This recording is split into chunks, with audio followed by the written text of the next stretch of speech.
આજથી પવિત્ર શ્રાવણ માસનો શુભારંભ થયો છે અને વહેલી સવારથી જ શિવ ભક્તોનો મંદિરમાં પસારો જોવા મળી રહ્યો છે। ત્યારે અમદાવાદના મોટેરામાં આવેલ પ્રચલિત કોટેશ્વર મહાદેવ મંદિરમાં આજે વિશેષ પૂજા કરવામાં આવી હતી। વહેલી સવારથી જ શિવ સ્તોત્રમ તેમજ મંત્રોચ્ચારથી સમગ્ર મંદિર પરિસર ગુંજી ઉઠ્યું હતું તેમજ 108 બીલીપત્રથી શિવલિંગનો શૃંગાર પણ કરવામાં આવ્યો હતો। તો ભજન મંડળીઓ દ્વારા ભજન કીર્તન પણ કરવામાં આવ્યું હતું।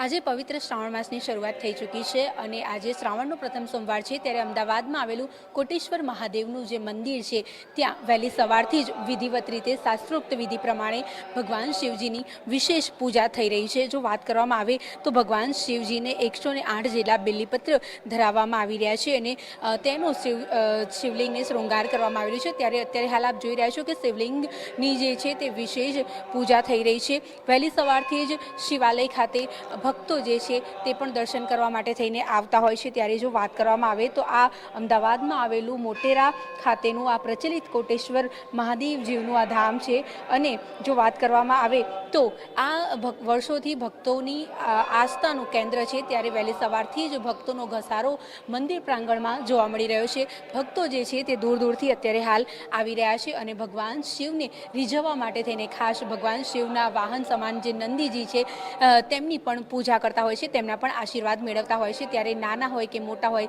દરેક આજના દિવસે ખાસ ભગવાન શિવના આશીર્વાદ લેવાનું ચૂકતા નથી હોતા। ત્યારે પવિત્ર શ્રાવણ માસની જ્યારે શરૂઆત થઈ ચૂકી છે ત્યારે શ્રાવણનું એક વિશેષ મહત્વ રહેલું છે અને આજના દિવસે જ હર હર મહાદેવના નાદની સાથે ખાસ વિશેષ પૂજા અને અર્ચના તમામ શિવાલયોમાં થતી હોય છે। જો વાત કરવામાં આવે તો ગુજરાતની અંદર પ્રચલિત એવું સોમનાથ મહાદેવનું મંદિર છે, પરંતુ નાના નાના જે શિવાલયો હોય છે ત્યાં પણ વિશેષ પૂજા અને અર્ચના થતી હોય છે। ત્યારે જો વાત કરવામાં આવે તો વહેલી સવારથી જ ભક્તો જે છે તે શિવાલયો ખાતે પહોંચ્યા હતા અને ભગવાન શિવજીના દર્શન કર્યા હતા અને ખાસ કરીને આજના દિવસે ભગવાન શિવના આશીર્વાદ પ્રાપ્ત કર્યા હતા। કેમેરા પર્સન ઓમ સાથે અનિતા પરમાર, મંતવ્ય ન્યૂઝ, અમદાવાદ।